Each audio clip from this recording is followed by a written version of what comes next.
we have 4 amazing abstract presentations that we'll all be looking forward to.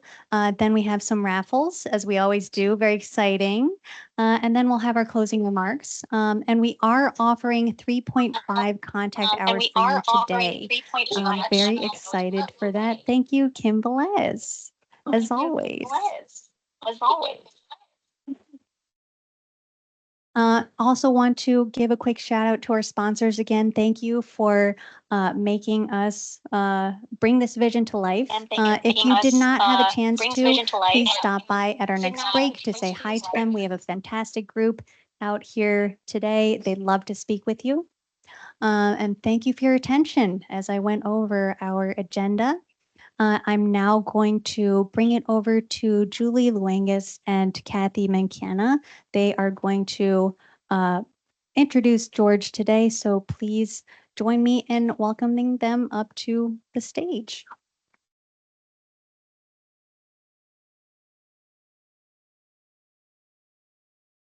Well, we're really excited as far as nursing resilience in the context of cybersecurity, and it's our pleasure to welcome George as the National Manager and Director for Microsoft around health and life sciences security. So, George.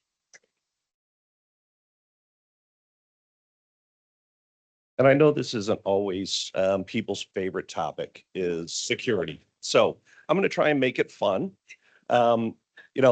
This actually was something that I put together after talking to my daughter, who, she just tells me all the time. She's like, Dad, I just want to get online. I want to have fun. And I'm like, yeah, but you still have to think about safety. So this is kind of a running joke in our family. Live, laugh, get hacked. Then you stop laughing. So when we think about cybersecurity and healthcare, why should we care? And this is going to be one of the few slides that's a real eye chart, but I wanted to put some stats out there for you, just so that maybe this will ring home for some of you. In a lot of cases, what we're seeing is that our healthcare providers are being affected by cyber events that have nothing to do with them. And then they're in a position where they have to go back to paper processes. They have to slow down the care. They can't see as many patients. Operations aren't going on. So there's a lot of things that happen as a result of these cyber incidents. The latest stat that I want to start with is 92% of healthcare organizations were targeted for cyber attacks in the last 12 months. That's an increase of 88% from the previous year. 67% of healthcare organizations believe phishing and business email compromise negatively impacted patient care. How quickly do we try to get through our emails? Maybe we click on something as we're trying to get to the next patient. And this is the number one way that adversaries are getting in. Ransomware attacks have led to an average of nearly 19 days of downtime for U.S. healthcare institutions. Think about that. 19 days you can't access Epic. 19 days where you're back to paper processes. How many of you have experienced that in the last year? I'm hearing it all over the place. Yeah, it is incredibly difficult. And a lot of times our organizations haven't necessarily set up those backup processes. We have to go back and remember, how did we used to do this and still provide care? 90% of healthcare organizations experienced at least one security breach in 2022. Healthcare data breaches cost an average of $408 per record. Now think about that. One record, one healthcare record. You think of some of the largest breaches that occurred over the last few years. You're talking millions of dollars going to the adversaries for those records. And if an adversary comes after an individual, the cost of your personal information is about $148. So where do you think that the attackers are going to go? They're going to go where they can monetize. In 2024, healthcare breaches averaged $11 million in losses per incident. Now I'm going to ask you a little bit of a trick question. Who's heard of Change Healthcare? Left side of the room. Who's heard of Change Healthcare? How much do you think that incident cost?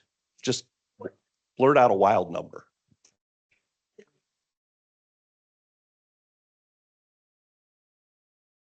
$3.4 billion.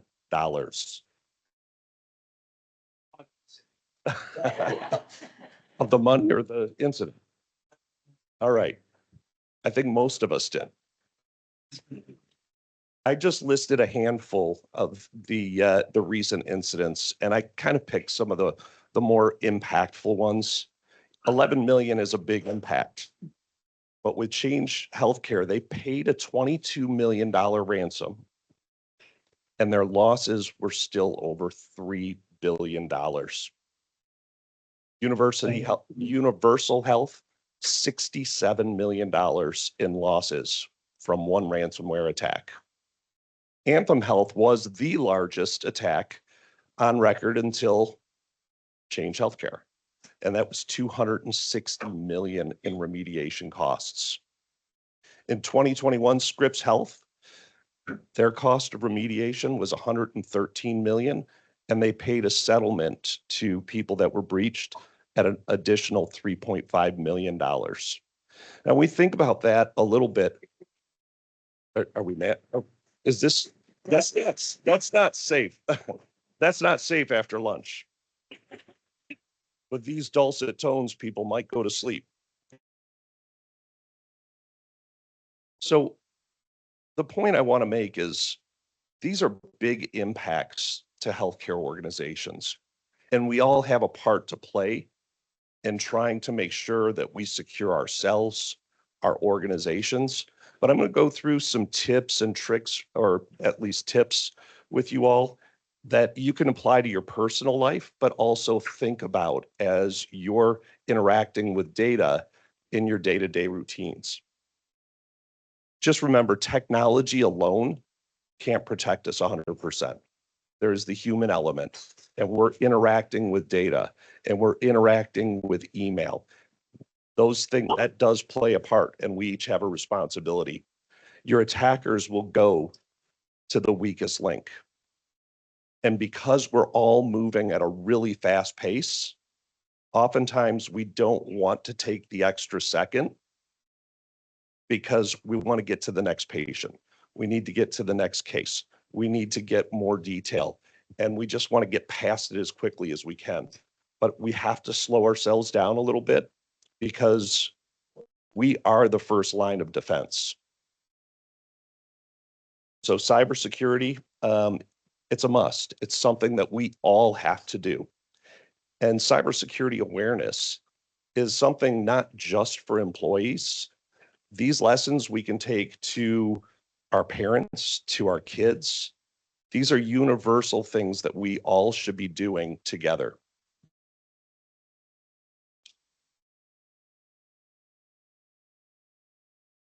One of the things I hear oftentimes is, well, attackers not interested in me. You know, I'm not going to be the target, so I'm not worried about it. I just got to get my work done. But the reality is you're exactly who the attacker wants. We talked about the cost of medical data and what that monetizes. So we are the targets, regardless of who we are. They're coming after medical data, prescription data, insurance data, and that's far more valuable to them than financial data. But there's other things that these attackers are doing. When they get onto your device, they're using the resources of your device to attack other people, to monetize in different ways. So getting breached, sometimes you don't feel the effect, but what they're doing is they're sharing one computer and then 10 computers, then 100 computers to attack a whole wide range of people. And they use your devices as a jump point or your email address to spam other people or to phish other people.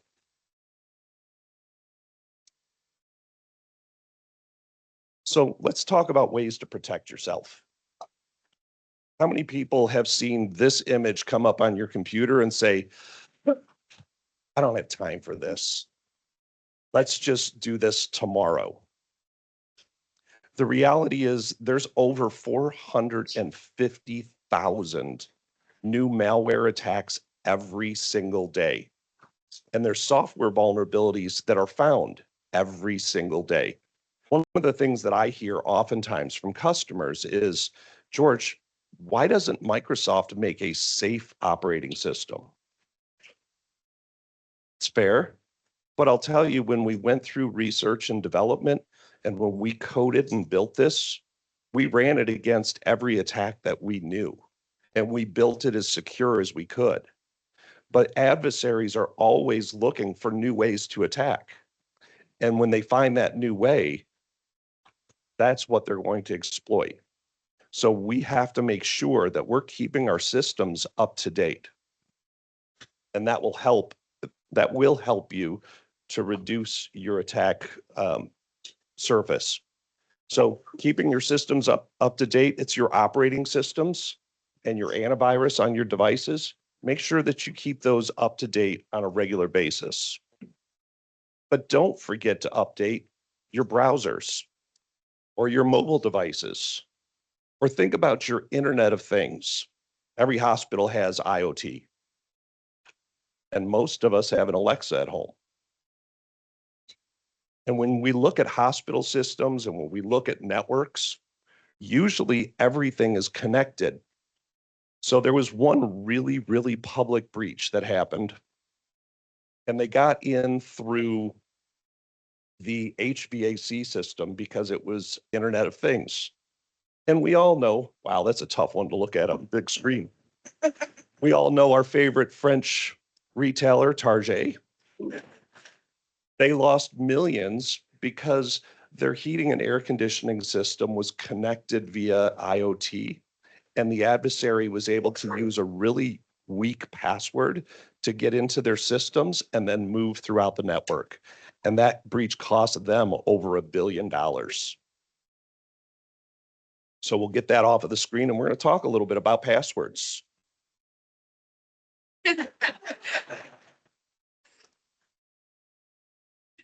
Okay, so the point being, let's not use simple things like our pets, our children's, things that are easily socially engineered to create our passwords. Or you may have to change your dog's name. I did an audit with USAA Insurance down in San Antonio about 11 years ago. I was really close friends with the chief information security officer. And he's like, George, I need you to walk with me as I go through this audit. And he's like, the first thing that we're looking for is passwords. We have a password policy here at USAA. We don't write down passwords. 85% of the desks that we got to had sticky notes with passwords. So we're all guilty of it, even though there is policies out there. We need to try and find safer ways to keep our passwords, and think about the fact that someone walking by your desk may grab that. Or like my wife, she has a notebook in the back, all of her passwords. Like, come on, I'm in cybersecurity, dear. This is embarrassing. So I'm teaching her the ways of password manager or password vaults. And that's a great tool that you can use. You can put a password vault on your laptop, on your mobile phone.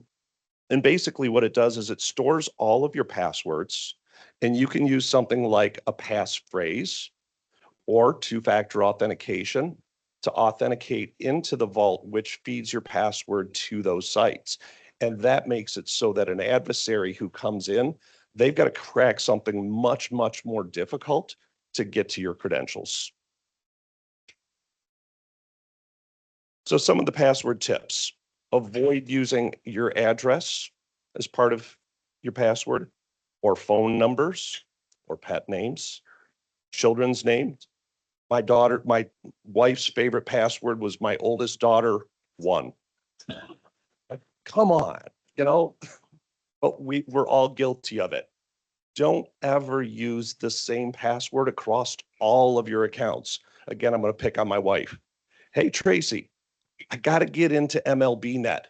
What password? Oh, it's the same password for everything else. We need to change that. Well, it's Yankees 1. Come on. Of course it is. We need to change that because everyone knows I am a diehard Yankees fan.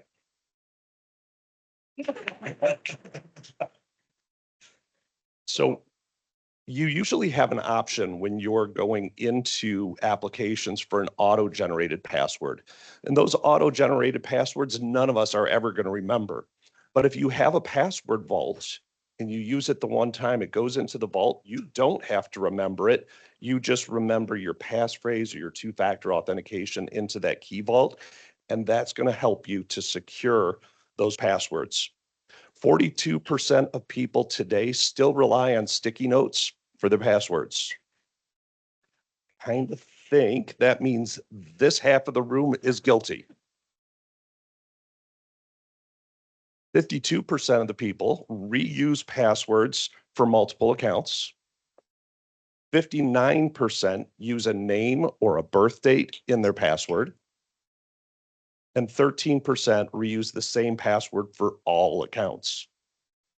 This is something we can all think through and simplify for ourselves and reduce our risk. One of the ways that we do it is through multi-factor authentication or two-factor authentication. Most of you use this within your hospital systems and your clinics in some way, shape, or form. Two-factor authentication's been with us for a long time. It's still our best defense. When using two-factor authentication, you are 99.9% less likely to be compromised. It's a simple factor that we can add on top, and that's why you're being asked at your clinics, at your hospitals, at your doctor's office to use multi-factor authentication. When and where you can, that's a very easy control to help safeguard your data. So another tip is around links. We all get links in email. We get links in Teams and Zoom. We get links in Slack, and the first thing you want to do when you get an email is click on that link. But there's some things that we should think about. There's 4 really easy steps. The first one is verify. Were you expecting that link? Is it in social media? Did it come to you via SMS or text?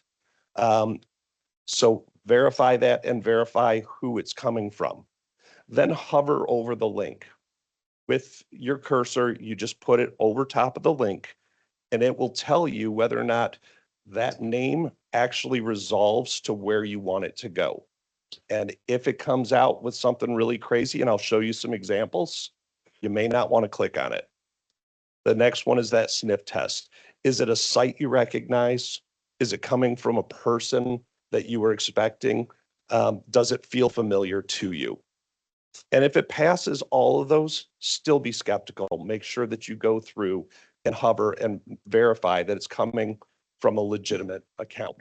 One of the favorite attacks that we're seeing right now is spoofed emails.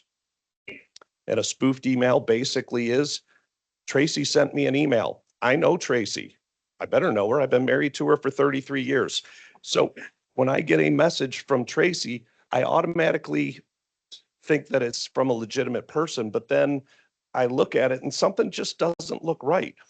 Her email address was fine. Obviously, I know her name, but the signature looks strange. She would never put something like that with her signature. It wasn't an email I was expecting. And then when I look at the link, there's some really strange pieces to it I don't understand. So that's where I would delete that email or call and say, hey, what in the world are you sending to me? We're all getting stuff from Amazon, from FedEx, from name the trusted source. We need to be hyper vigilant when we get those, especially if we weren't expecting it. Take a look at the header.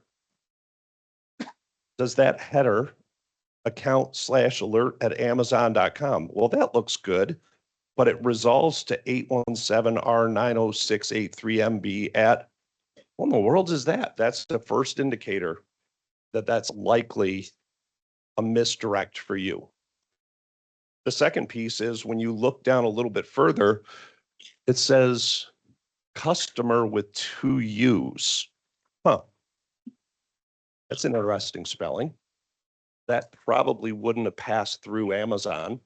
So that's a clear indicator that it's likely malicious. They've got a button on there to update. They've tried to get you to urgently do something. So you can hover over that update now and see where that redirects you to. And you'll see that redirect.kereskedj at whatever. No. So just take an extra second, hover over those links. Those will help you to stay secure. It's important to know that email is still the #1 attack vector for cyber criminals. 94% of malware is delivered by email. 1.2% of all emails generated are malicious. Well, 1% doesn't sound bad until you realize the size and the number of emails that are sent. That's over 3 billion phishing emails that come out every single day.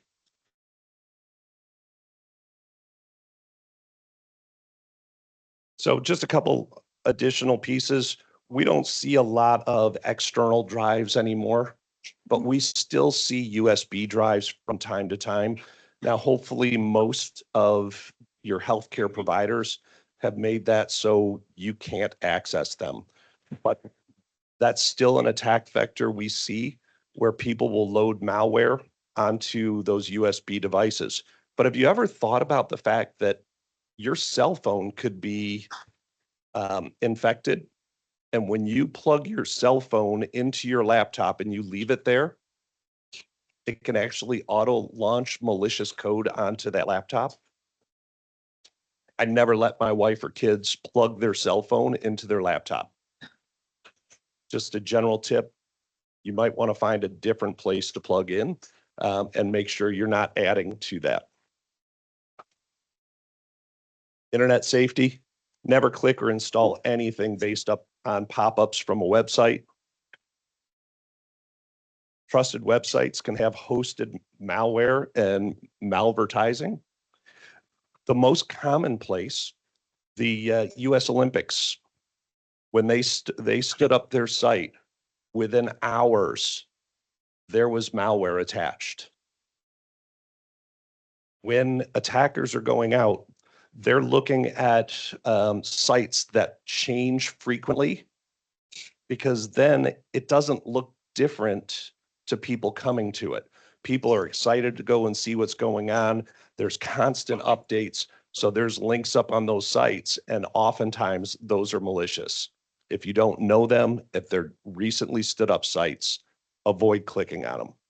Another really good tip, avoid public Wi-Fi, and never, ever, ever plug into the USB at the airport to charge your phone. That connects into the network, which could be infected with malware.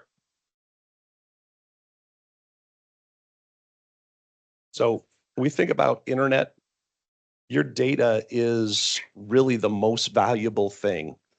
And so it's really the thing that the adversaries are going after. If you go onto a site and they give you 30 days free, but they want you to put in a credit card, avoid doing it where you can. Because in a lot of cases, the product is really you and your data to them. So be careful about where you're entering that credit card data. And then oversharing. This is one that I've had to educate my kids on constantly. You go on vacation, don't post your pictures the day of your vacation. Wait till you get home. Share it with a trusted group. Never use the default privacy settings on your social media. Take the extra time and reduce the visibility. Those things are going to protect you as an individual. But the reality is, people still get scammed.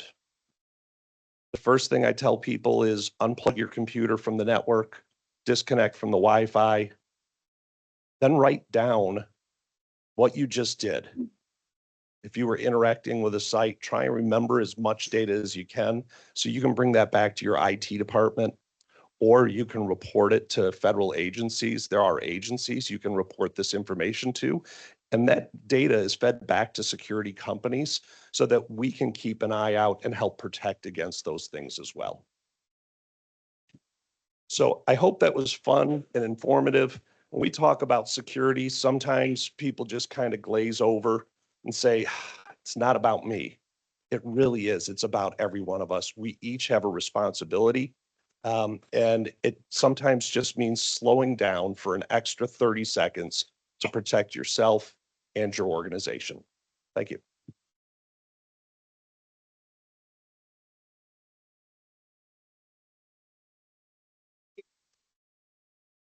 My wife is a registered nurse on a step-down unit.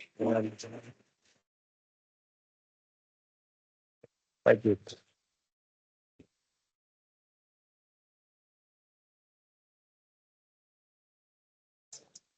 Yes.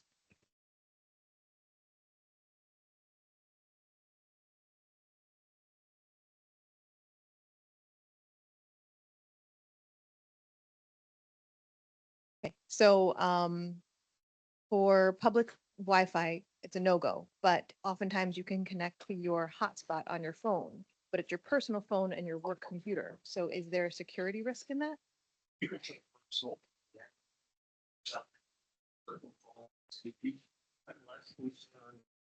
Personal hotspot on your phone to your device than I am a public Wi-Fi. But there are controls that you can put in place, like a personal firewall. And you can get those for free. Yes. Okay, I have two questions. The first question is, I believe on your slide you had some examples of some password managers. You had LastPass scratched out, and I want to know why, because I do use that. Okay. That's one question one. So the reason is there were some new vulnerabilities found in LastPass. And those became, it became a attack vector. Now, I don't know if those have been cleaned up and fixed. Last I heard, it was not a safe key vault at this point. Research into that. Yep. My next question is, we talked about Target and how they were, hacked. And so could you give us some recommendations on people who like to connect their home? Because, everybody wants to connect their home environment and have the capabilities of connecting my refrigerator, everything else in the Yep. house. I know you mentioned a VPN, so that may answer that question, but, just generally for everybody that's here. Yeah, personal VPN, personal firewalls at the house are best practice. They're fairly easy today. You can go and Google it. Actually, I'm sorry, you can Bing it. And you can get step-by-step instructions on how to set those up. But that's usually what I recommend is make sure that you have a personal firewall at your home to help control who has access. It also gives you the ability to kind of shut things down when your kids are online at midnight. Pro tip. Yes. Hi, Inga from Northwell. You mentioned not using airports to charge devices, things of that nature, just for USB. What about on buses where you're not connected to the Wi-Fi, but they do have that USB Mhm. charge there for the devices? And is this something that companies need to consider putting in their policy for work issue devices that people are taking out and about? So there are buses that have Wi-Fi enabled. If that's the case, I wouldn't do it. As a rule of thumb, I never plug into the USB anywhere except for at home. I just personally, there's just too much risk. You don't know what's on the network. Now, the USB port in a bus without Wi-Fi should be just giving you your electrical charge. I would just still think a little bit, is there Wi-Fi on this bus? If there's not, you're probably okay, but I still would steer away from it. One more quick password manager question.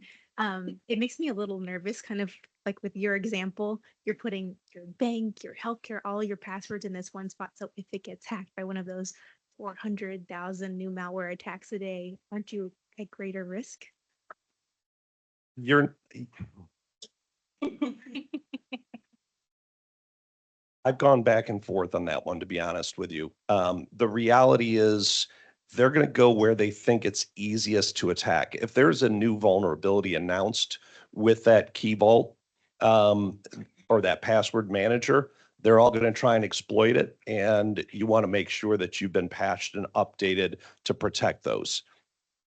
If they're working properly, it's much, much harder because you're using a longer password, passphrase, or multi-factor authentication, and that protects all those passwords for you.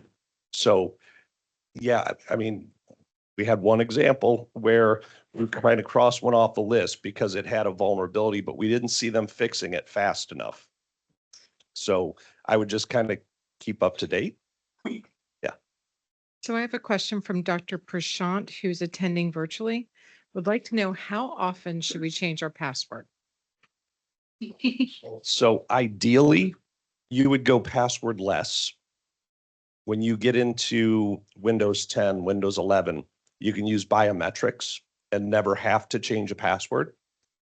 For those that do use passwords, you know, we recommend every 90 days. But the reality is, if you're using passwords, you have to just have basic controls and make sure that you're using longer passwords. You're not using things that are socially engineered. But I would recommend that you're rotating those passwords on a regular basis if, if you continue to use passwords. Okay, and I have one more question from one of our virtual attendees. From Karen Ariola, would like to know, do you recommend traveling with a VPN? And then we'll turn it back to you. Yeah, installing a VPN on your device is fairly frictionless and easy to do. And what that does is it protects all of your communication from you to wherever you're accessing. It does give you a secure tunnel. It is, that is a best practice for security. And I know we will take one more question and then we will move on to the panel. Go ahead. Yes. Let me just bring up the mic so everybody can hear you. Good afternoon. In terms of, I've been a victim of health breach, medical breach, data information. How am I supposed to keep my stuff safe? It's already compromised. Social Security, all of that is already out there in the dark web. I may try to do all of that, but that is already out there where it's being used. How am I to protect myself moving forward? Yeah, that's a great question. Every organization has a responsibility to try and protect that data. In Europe, they have GDPR. I expect at some point we may have a similar type regulation in the US. And what GDPR does is it gives the individual the opportunity to know who is storing my data. Then you have the opportunity to ask them to delete and get rid of your data. But we're not there in the US, and a lot of places are storing that data. I recommend still change those passwords frequently, make sure that you're not writing them down, find secure ways to have more secure passwords, utilize multi-factor authentication when you can. Your personal data, like your social security number, you can apply for a new number.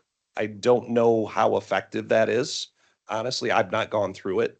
But in the case of personal identity theft, you do have the ability to go and request a new social security number. But that really becomes a bit of a hassle because of so many things that are tagged to it. So you've got to kind of weigh, what do we do? The other thing is get credit monitoring. Get someone that's watching for you, and watching for a possible, second attempt at taking your data. Thank you Okay. so much. I We really knew- didn't expect this much engagement on security. Thank you so much. Thank you so much, George. We knew when we were choosing topics for a nursing symposium that cybersecurity was going to be a topic, but we didn't realize how much of a big topic it is. We could continue talking about it for the whole day, right? And I love sessions like this when you learn so much, especially when you learn that the things that you shouldn't be doing, you are actually doing, like me. And like I feel like I know Tracy because then all of the things that she was doing may not be necessarily what I'm doing as well, but that's a good thing is now we're changing, right?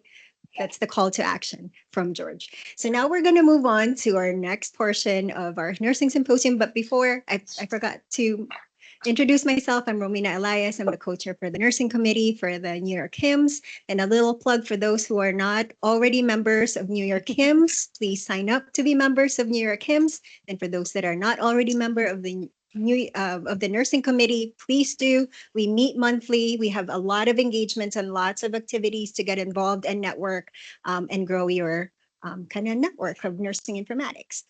So I'm going to hand it over to Alexis, who's going to introduce the set of panelists. George is going to be in there as well. And then Heather Costa, who is the Director of Technology at Mayo Clinic, and Ellen Arigorat, the Program Director for Nursing Informatics at New York Presbyterian. Thanks, Alexis. Thank you, everyone. So George is still here on the panel, so we definitely have time for everyone else's questions after.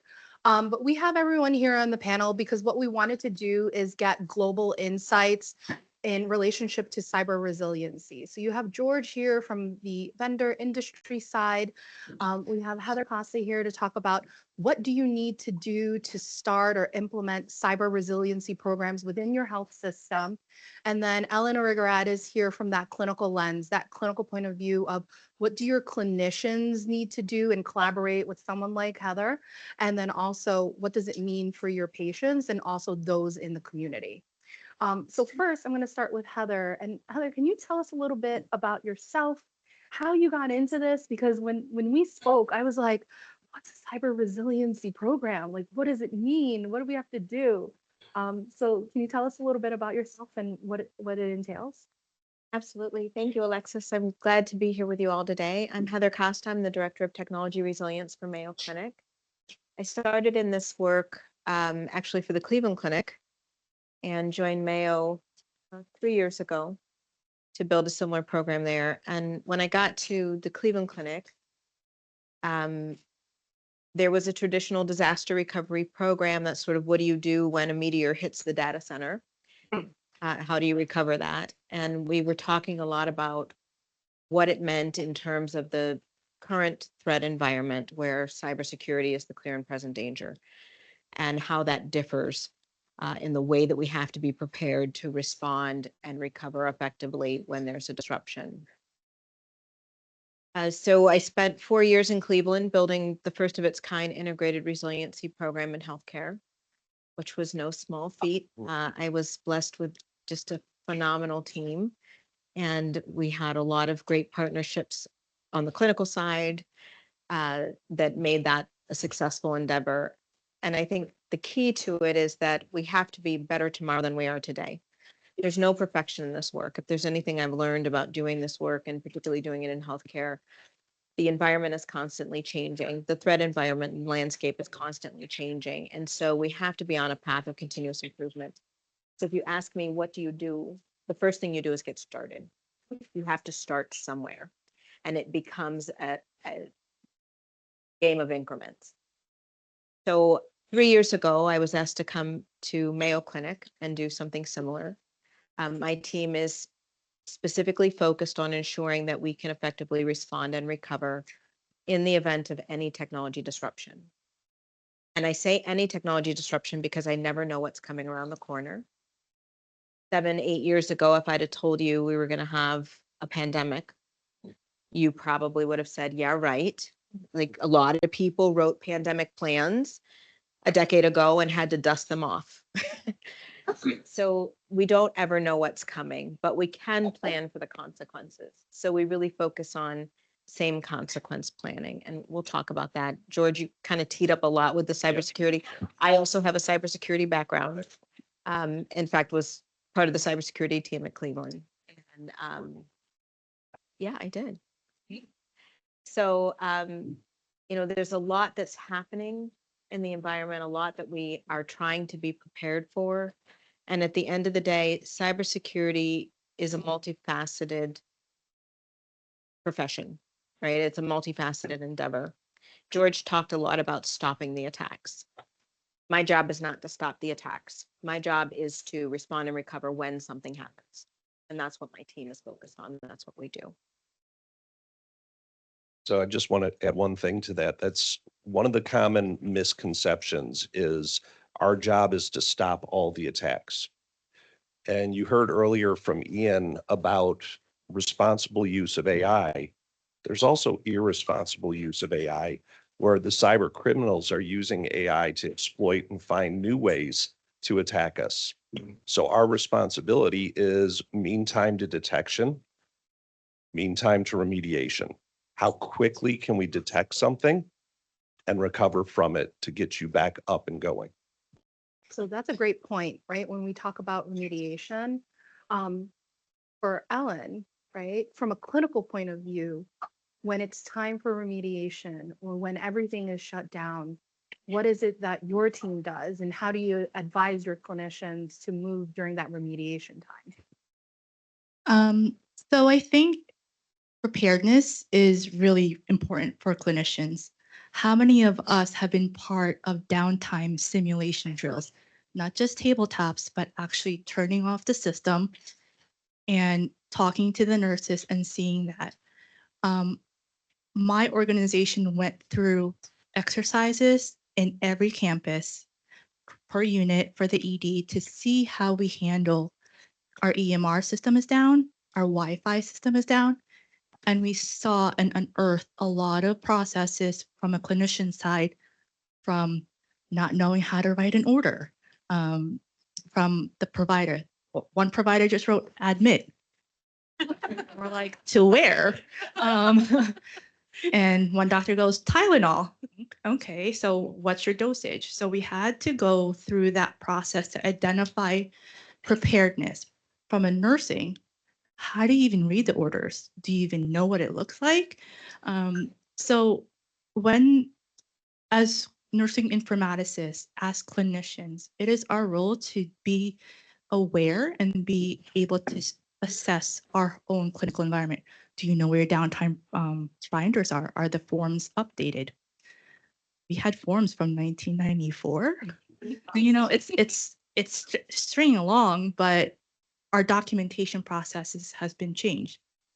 Many of our nurses have, it's very now different. We have those who have practiced on paper, those who have practiced in transition to paper, and those who are digitally native.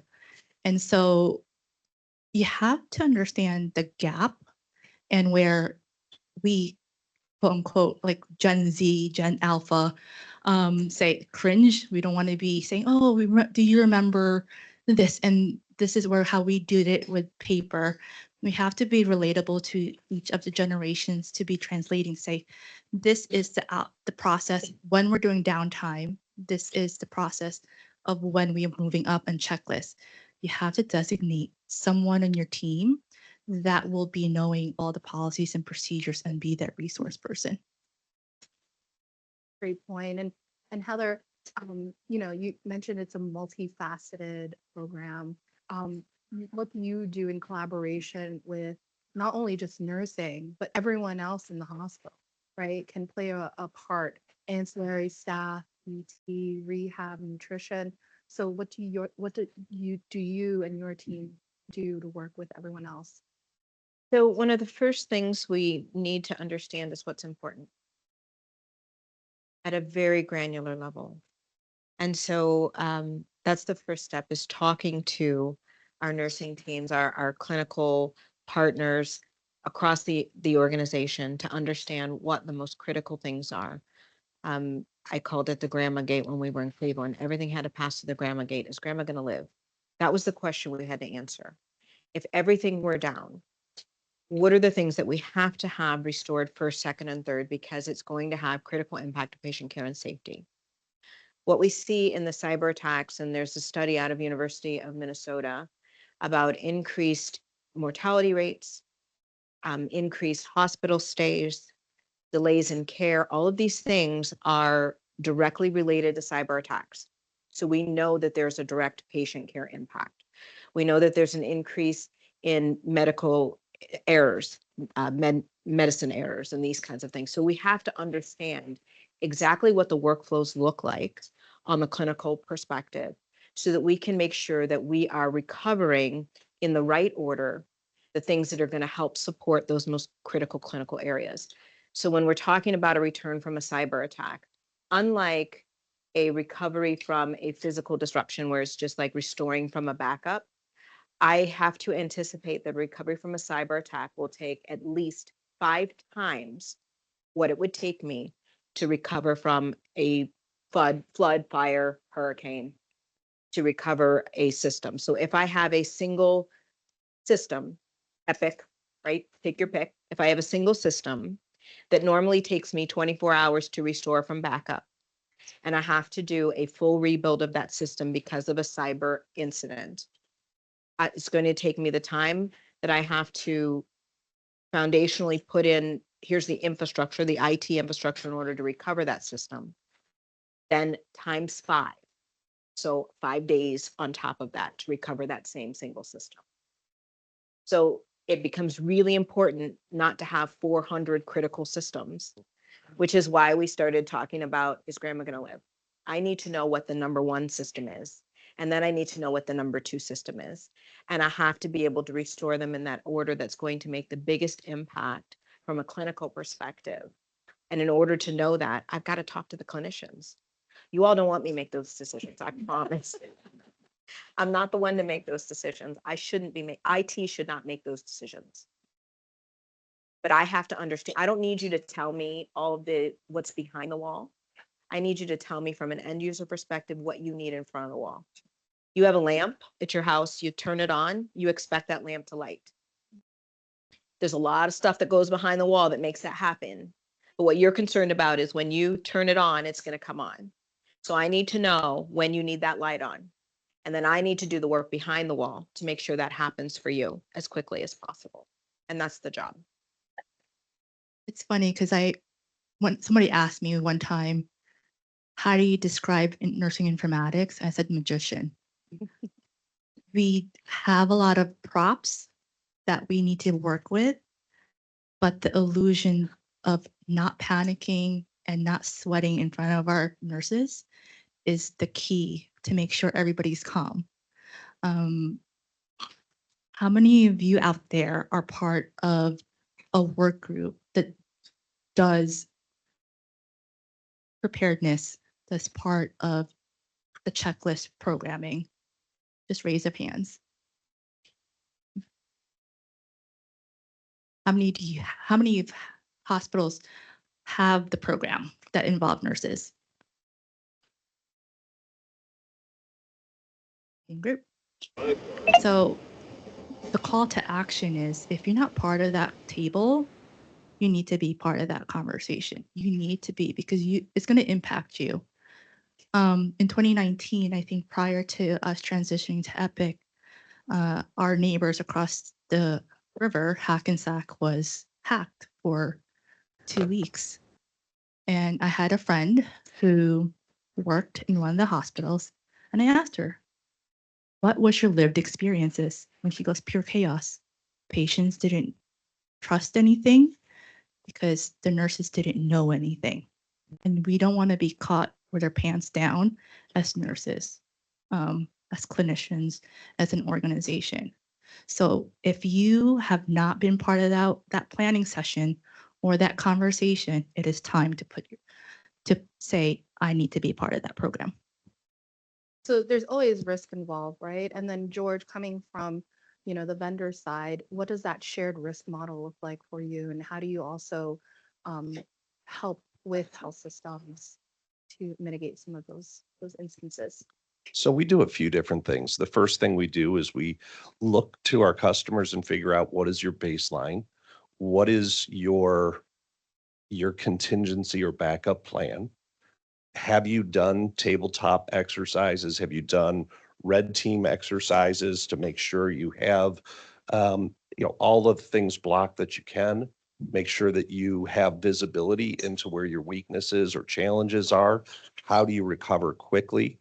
We have incident response teams that go in and help our customers understand what the attack was, who was impacted, and try to get them back up and going as quickly as possible.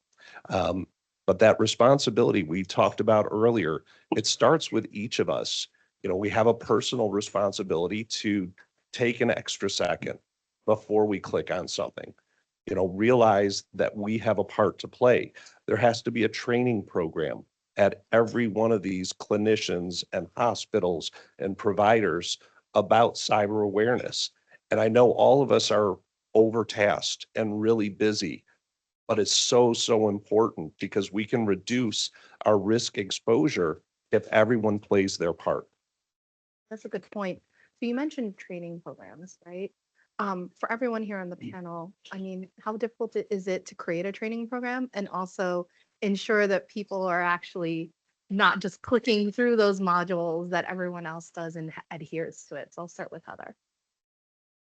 So I am not a fan of checking boxes for the sake of checking boxes. It's something I talk about with my team all the time. Like, oh my gosh, if we have to just check boxes, I don't like a lot of administrative overhead. So that being said, one of the things that we do, and we did it in the program development for the tech resilience program at Mayo, we started with this blue skies planning. If we could create this thing with no barriers, it'd be the platinum diamond encrusted technology resilience. What does it look like? There are no barriers. What does that look like? And so we started with that process to create sort of this desired end state. So I think this holds true with the training programs as well. If you understand ultimately what you're trying to achieve, you need to have what that desired end state is. You don't ever have to achieve it necessarily, right? But remember, this is a path of continuous improvement. So we're getting the nickels. Nickels will give you quarters and quarters will get you dollars.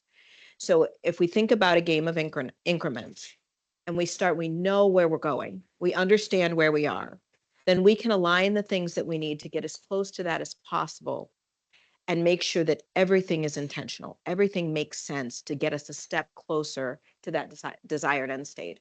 And I think that's critical when you think about strategy planning for programming, for your plan development, for your training programs and those sorts of things. I think it's also important that the training is engaging. There are a lot of ways that we can make it engaging where you're not just clicking through the annual training every week. We've done live exercises, like you mentioned. I love the idea of that. Tabletops are great. It's very different when you put feet on the ground and you actually go through the steps of getting through something, of utilizing some of those paper plans that you have. A lot of the evening staff are very familiar with downtime plans, but not so much in the day, right? Yes. When are we running updates for Epic and all of these other things? We run them in the wee hours of the night so that exactly. So actually getting engagement from a broader scope of your staff is critically important through that training process.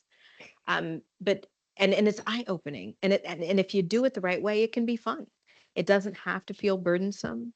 And I think that's part of the challenge of it, and looking for those ways that it doesn't have to take hours to accomplish, where we can have quick hits and quick bites of information and just continue to grow that knowledge base. I think that's helpful. Absolutely. Ellen or George? I'm going to pivot outside because we've been talking about inpatient hospital organizations, especially with the virtual care models, hospital at homes. Now, our responsibility is the community and how they address themselves in cybersecurity. We're all educators. One of the programs that I actually participated was talking to senior citizens among Filipino Americans in social media safety and also patient identification safety. And one of the biggest things that I saw or I learned was we don't have enough training programs for the community. Cybersecurity is a public health threat. It's someone's life, access to health, someone's access to their house, food, or even, transportation is impacted. So we didn't learn cybersecurity, but it needs to be part of the curriculum in our education with our patients, especially now that they are coming, the first thing that they might ask is, what's your Wi-Fi here? And so once they connect to Wi-Fi, what's the response? They just scroll and accept, but do they know the responsibilities and actions that they're taking when they're connecting to the hospital Wi-Fi? And also, maybe they're the ones bringing in that malware and, okay, what now? So the public education is something that we need to work on. So that's a great point, right? BYOD models, and if you're bringing outside sources into the hospital and connecting to the hospital's infrastructure, how do you address that? And what do you do to remediate some of those problems that may come from that?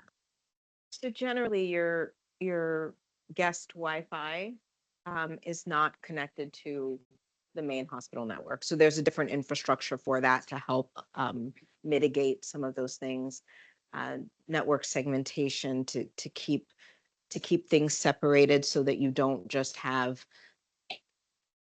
It's almost like a fire door, right? Well, but not like, and I say fire door only because firewall, you think of, I'm really thinking about the wall. Like if you have townhouses that are built next to each other and there's a firewall that stops the fire so that when it gets to that wall, it's not going to burn the rest of the building, right? So, and there are doors like that in a lot of buildings where you shut that fire door, it's going to contain the fire.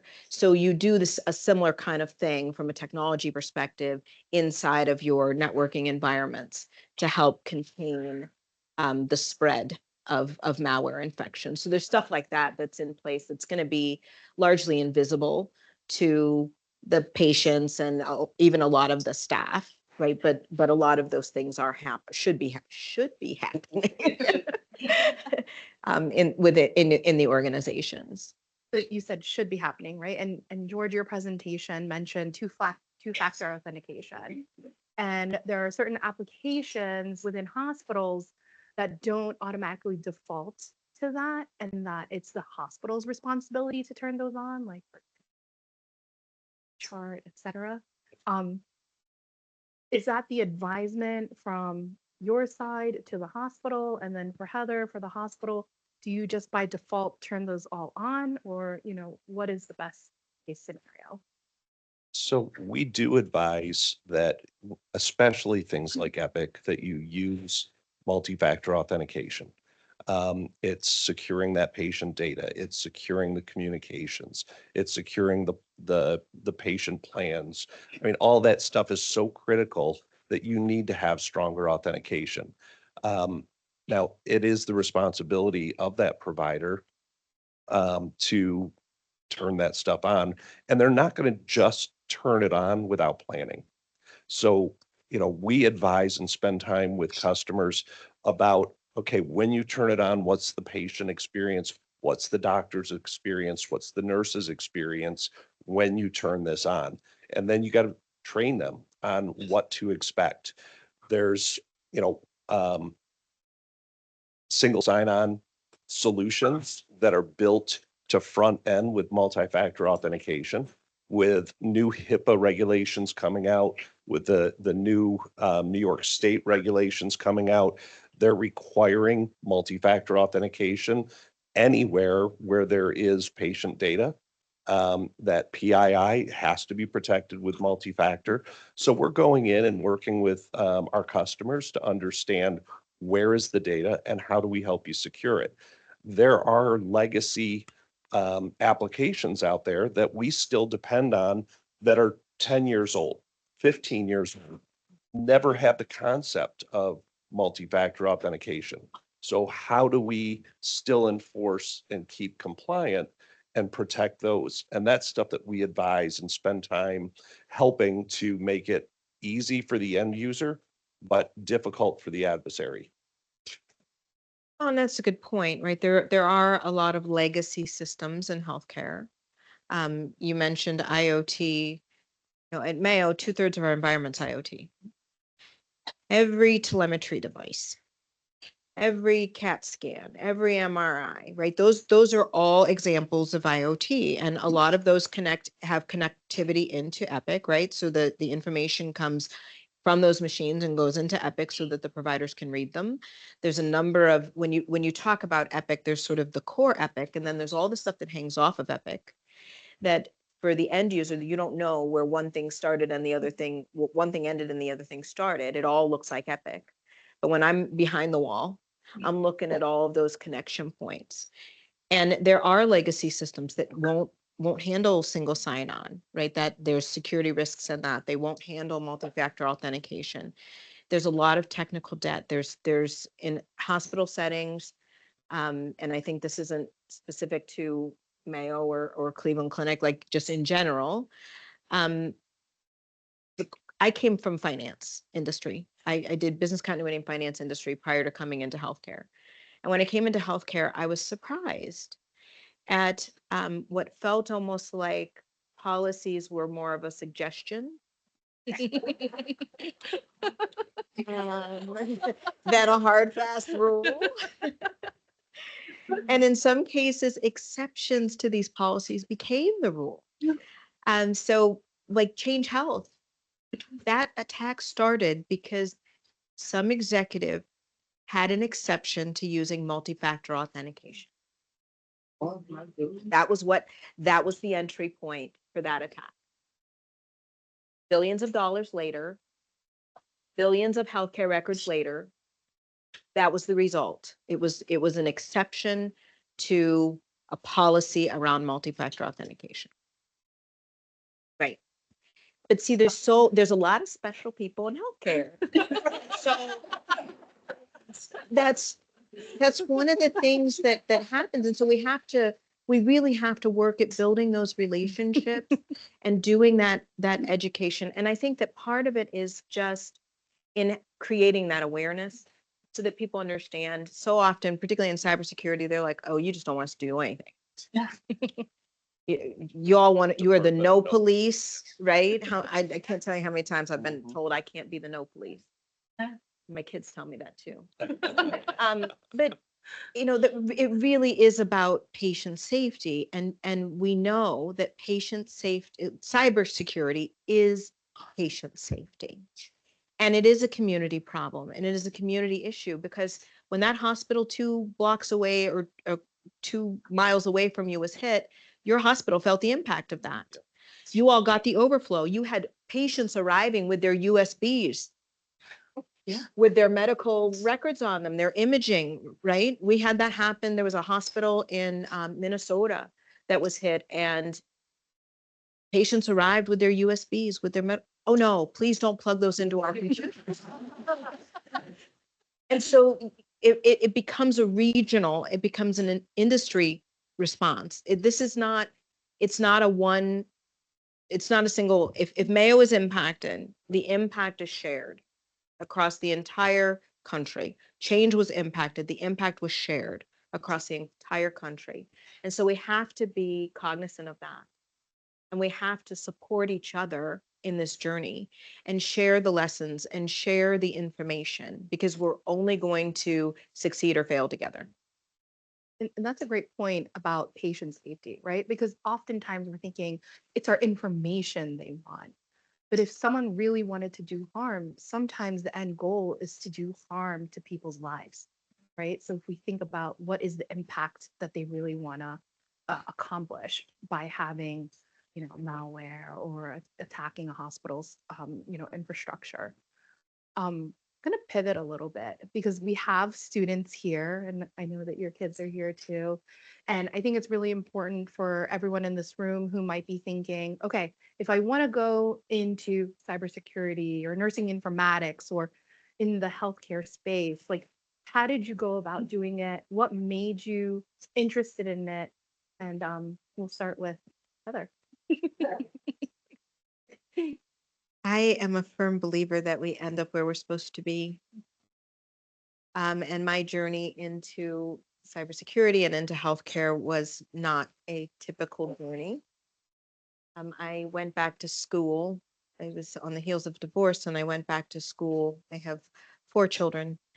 I had one in college, one in high school, and 2 in diapers. And I went back to pursue a degree in emergency management, homeland security. And my dad said, this cybersecurity thing is picking up, and this, particularly digital forensics, you ought to consider that. So I said, okay. And I added this minor. And I started down this path. I completed that degree. And a week later, I got a call from the Cleveland Clinic with a position in their cybersecurity team focused on business continuity and disaster recovery, and would I be interested in interviewing for the job? And I did. I had been with the financial industry, PNC Bank, for 13 years. And I took this leap of faith and started down this path in this career. And here I am. 2 years later, took over leadership of that same program and created the first, as I mentioned, the first of its kind integrated resiliency program in healthcare.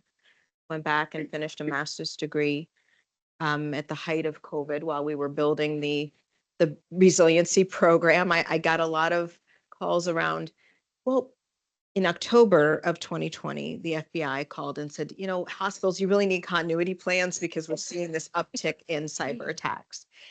And so I got calls because I was the crazy lady who kept talking about continuity plans and how important they were. And we needed to think about this, and we needed to change the conversation and how we were thinking about and doing resilience and planning. Downtimes were short term. They were an hour or a couple of hours, and we need to think about being prepared to survive for 30 days or more. And when I was saying this, everyone's looking at me like I have 3 heads, and they're like, there's no way. And I got a call on a Wednesday afternoon. Hey, I think you were the one talking about those continuity plans. Could you get us a continuity plan by Friday? No, it doesn't really work that way. So I started this whole campaign of, well, we don't have this today. If we did, it would address this question or this problem that you have, but here's what we can do in the meantime. And so it just became, again, you had to start, and it became a journey of 1,000 steps. I went back and did a master's degree in Homeland Security, Information Security, and Digital Forensics at Penn State, and got connected with groups like WESIS, which is Women in Cybersecurity. I now sit on the board for Women in Cybersecurity Healthcare Affiliate. Got involved with the Association for Healthcare Emergency Preparedness Professionals, and just started just really trying to gather knowledge and make connections. And I think that that's really important. When people ask me about getting into this work and what it means to be in cybersecurity, I often first start them with the idea that cybersecurity isn't one thing. It's not pen testing and firewalls, just, right? It's not just stopping the attacks. There are a lot of facets to it. It's a multifaceted profession, and it requires diversity of thought, experience, and expertise. And so I encourage people to explore the profession, to find the things that are exciting and inviting to them, and then look at what might fit into those things that are their strengths and are their gifts. Amazing pathway. Amazing pathway. George? So I never expected to be in cybersecurity. I actually thought I was going to be an attorney, and went to school for criminal justice. And 2/3 of the way through school, my parents divorced, and when I finished school, I had to figure out how to pay for things. So I went out and got a job. and learned real quickly that I can speak in public and that I can sell. And although my wife will tell you, because she is the butt of every joke, she'll tell you that I can sell anyone anything except for her. And I tell her, I sold you once. That's all that I needed. So I knew I would be in some type of a role that had me out in front of people. I've always had a heart for fixing things. And I stumbled into cybersecurity. I got a friend of mine that was working for this little company called the Peter Norton Group. So Peter Norton was really the pioneer for virus protection. And he called me and he said, George, I think you could really do this. And I think you'd be great at it. And I'm like, all right, fine, I'll do this. So I jumped in and I fell in love with the space. And the reason I fell in love with the space is because I felt like I was helping companies, helping them to protect their data, protect their networks, keep up and running. So that's where it started for me. And I've been doing this for 31 years. And over 31 years, I've seen the attack vectors change constantly. And what's kept me fresh is being able to learn these new attack vectors and help organizations. Now, I worked in the retail space. I worked in the oil and gas space. I'm out of Texas, by the way. Originally from New York. Go Yankees. And I just lost my train of thought. Okay, that's what did it. So, I learned that I could be a learner in this role, regardless of the industry, but I wasn't necessarily that engaged with keeping Target safe. And then I moved into the healthcare space. And I talked with CIOs, and I talked with the CISOs, and I talked with the doctors, and realized what we do matters. Because if we get cybersecurity wrong, it impacts patient care. So I have a whole new, renewed excitement, energy, reason for doing what I'm doing. And it's fun to learn new things and learn about the new attack vectors.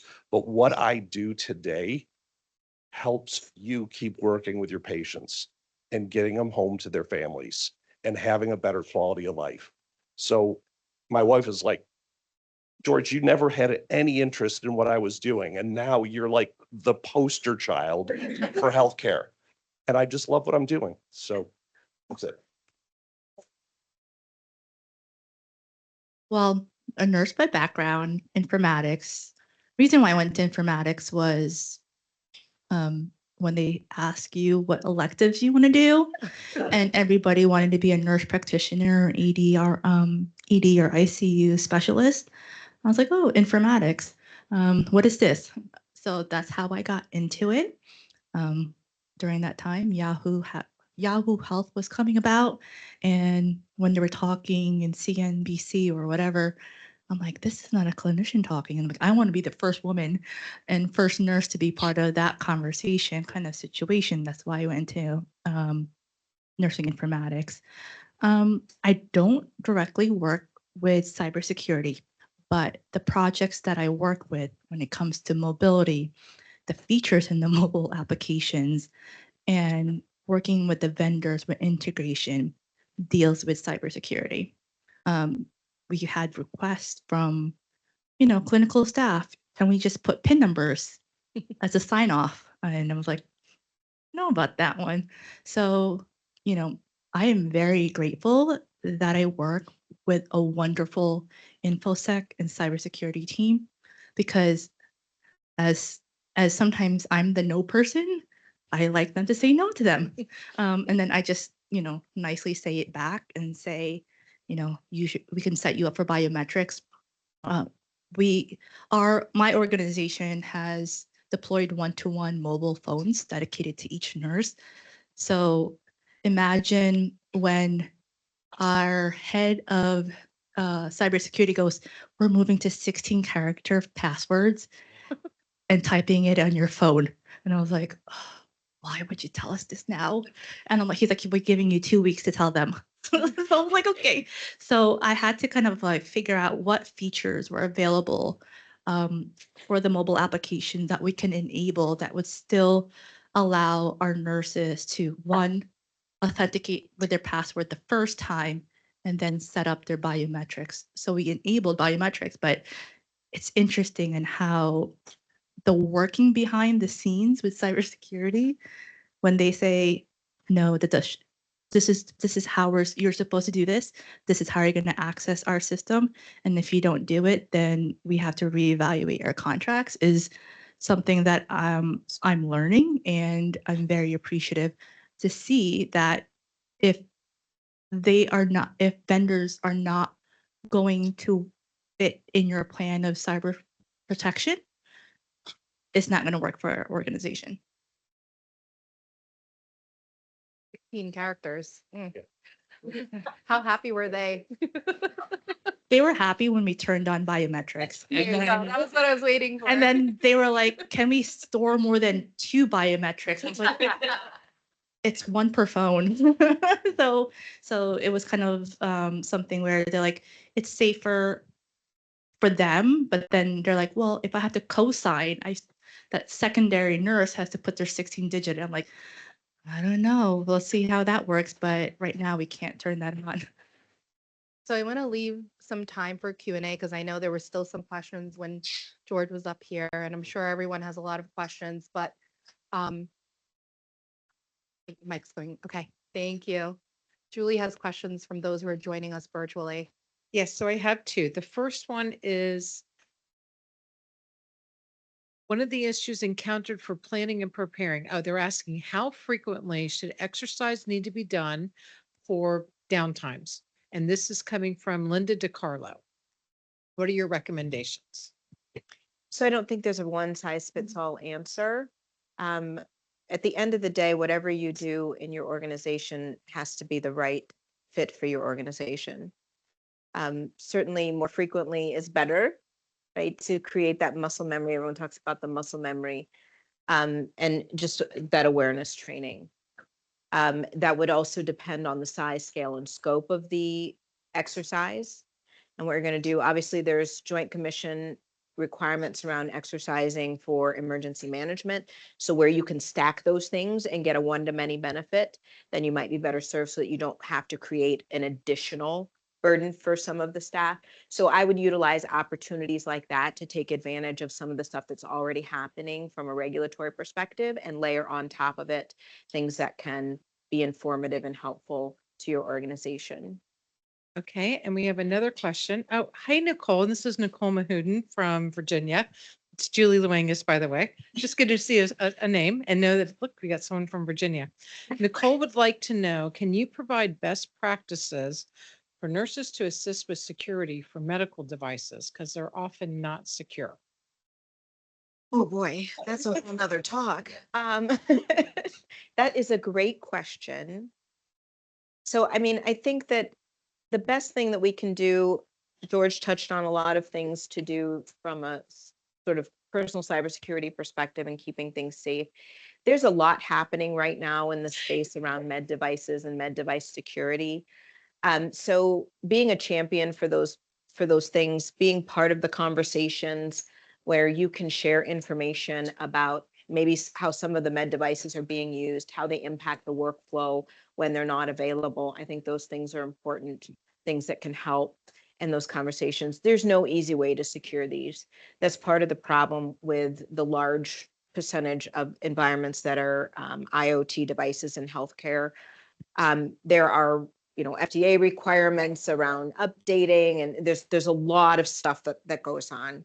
So some of the larger organizations, Kaiser, Mayo, Cleveland Clinic, they've been partnering with the private sector, been partnering with federal government to try and figure out pathways to sort of push some of the med device companies around some of the security requirements and kind of standardize what those look like.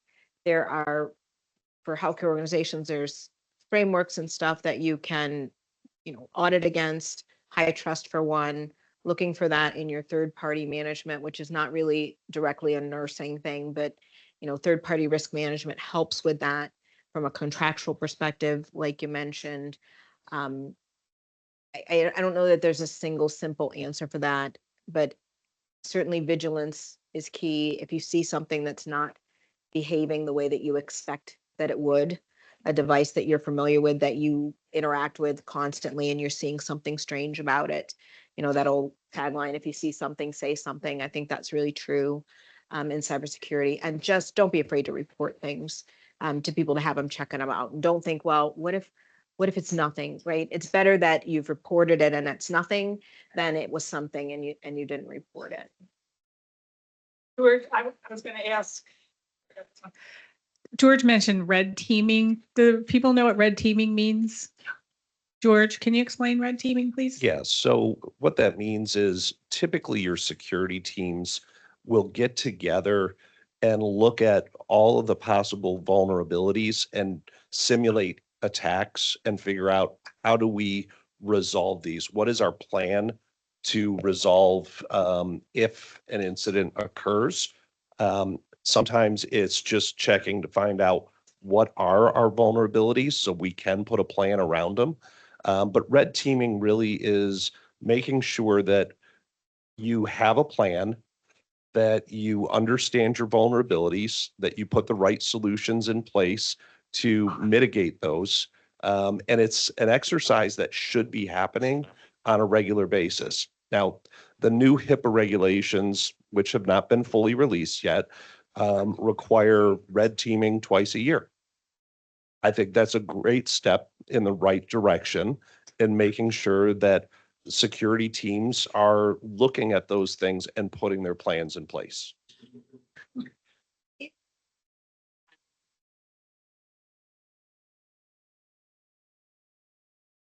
Hi. A while back, we have had a lot of software developers or companies come up with ways for consumers to collect their own health data, trend and track it. And I think for a while there was like some interest in that perhaps being used in healthcare to be able to internalize that data, incorporate it with their own, like, I guess in cahoots with virtual monitoring and virtual care and things of that nature. I'm not sure from your perspective how much ground that has taken, and if so, have there been any type of interventions or practices that have been developed to be able to allow that? Obviously, different software vendors, not something that we control directly, but they too would have to have some sort of requirements or regulations to make sure that they're handing or submitting or transmitting that data, safely. What in terms of the space, is there any conversation around that? Because I'm sure there's probably an interest in it. So the first thing is that you should we own our own data, right? Like our personal data. So whether we want to turn it on to share our health data to a company, we have to be knowledgeable enough and be confident enough and do your own research. Because you don't want to be down the road and say, oh man, I shouldn't have done that. Now they have your own data, your personal data in their database that they can sell to insurances and impact how you're being covered. So don't jump at the first innovative thing. Do not go ooh ah for the first software. Be skeptical, because there's something else better that will probably fit what your needs are. Can I just add to that while we're shifting mics? I think we're going to see more of these requests for sharing the data. With the explosion of AI and AI in healthcare, the thing that a lot of these large language learning models are in need of is data so that they can train them. Yeah. So be vigilant, right? Read those long, drawn out, boring things before you're checking a box that it's okay to share. I think that's really important. We're going to see more and more of that. To add on to that, like how many of us have had emails from an AI company and says, we want to get a 1 minute snippet of your voice? those are the things where like, we're going to pay you $150. But if you are a person struggling to earn money, that email is gold for you. So now that you're giving your voice out to be used, because like, for example, Scarlett Johansson suing a company because they're using her likeness, her voice into this model. So that is where the vulnerability is being attacked. And sometimes we don't see it because we're such in a pinch that we just want that like money and stuff. So we have to be careful.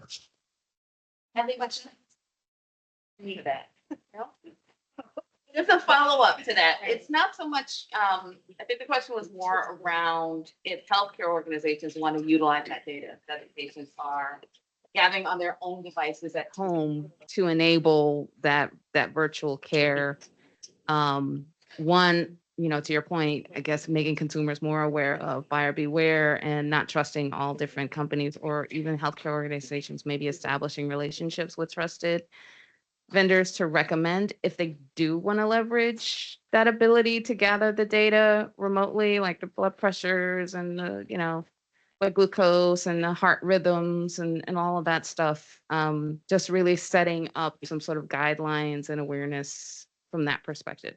So I mean, we're always going to be bound by the privacy, HIPAA requirements and privacy guidelines around the use of any medical data, no matter where it's come from, no matter which direction it's going in. Even if they're not a hospital, but they have access to healthcare data, they are bound by the same regulations. So there's regulatory requirements around that. I think we're going to see an increase in those with there's a new proposed rule that is currently to expand HIPAA security guidelines. And I think we're going to see a lot more of that coming in the future. There's a lot around business BAAs, business agreements, business associate agreements that are going to speak to some of those things and what some of those requirements are. It'll be interesting to see what happens with those regulations. Obviously, they're not, as George mentioned, they're not finalized yet, but they're certainly I think they're on the horizon. I think we're going to see this stuff coming more to a forefront. James Mazel, Zydoc Clinical Documentation Solutions. So I have two questions. Now that we could do transcription and return it within a minute, is this a viable plan B for if your EHR is down? Everyone in the hospital knows how to dictate. They do discharge summaries, consults, and op reports commonly, and it doesn't cost anything to set up a whole hospital, is my first question. And the second question is, what's wrong with the process at the hospital in evaluating vendors? There are 10 to 14 decision makers. Security is one of them, and it takes 12 to 18 months to get the pilot in. And what can the vendors do to allay the concerns of security? So do you routinely look at audit logs? And if you have third-party security penetration testing and evaluation, is that usually sufficient? So I don't know there's a single answer for that. I would say a couple of things. If you are high trust certified and you can point to that and it's been verified by a, third party, Like then Change Healthcare? well, Excuse me, like Change Health? again, it's Yeah. none ideal and when, not if. So no matter what we do, there's vulnerability, there's risk. We will never mitigate risk to zero. But if you're asking me some of the things that might help, then I'm saying some of the things that might help are, certainly the different, SOC 2 compliance, high trust, those kind of certifications that you can say we've been through these rigorous, we've had third parties look at what we're doing and we've got these controls in place and they've been validated by someone else. The long 10 the pole is always, you're always going, the sales cycle in healthcare is always going to be longer. And so the other thing you could do is just be patient and kind of know that if you're working in healthcare, you can expect that that's going to be the case.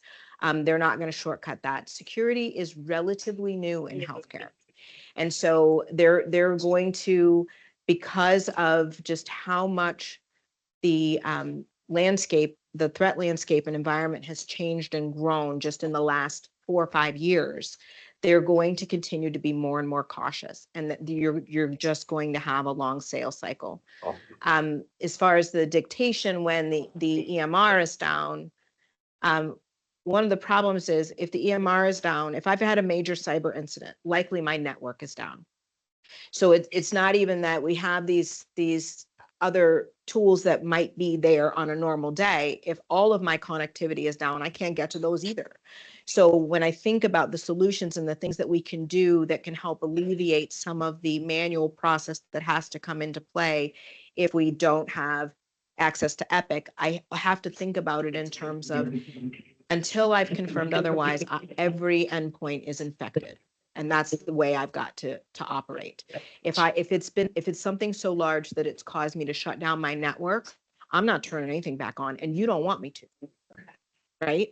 So that's the other thing from a third-party vendor perspective is if I have an attack and I've severed our turned off our network, the first thing the third parties are going to do, if they're doing cybersecurity, is sever any connection with my organization. We did it with Change. As soon as we knew Change was hit, we severed the connections with them, because your infection becomes my infection now, right? That risk is there. So all of those things have to come into play when we start thinking about solutioning and thinking about the things that we can do in response when we're focused on containment and eradication, moving into and through recovery when we're thinking about restoration or returning capabilities back into the environment, which are two different things. They're two very different things. It's not response and recovery. It's response then recovery. And so I think that there's a lot more to it than just this might help us if the EMR is down. It might, but if I've got everything else down too, and I got no way to get the information and dictation to you, and I don't have any secure endpoint devices, then I'm dealing with a lot of other complicated questions. Right. Well, you just need telephones working for transcription. Yeah, they don't work either. No telephone. No, most phones are Yeah. are Telephone systems down. internet connected, right? So it's about what's behind the wall. Right, but you could use personal telephones and any web-based browser could be secure. Maybe. And faxing, and you could even get faxes of the reports immediately upon completion. So just something to think about. A great discussion. I appreciate everybody's interaction, but we do want to give everybody a chance to get a little bit of a break, network. We do have some questions on online that we will be answering during the break as well. So we'll take a quick, I think we're coming back at 3 o'clock here for our next set of presentations.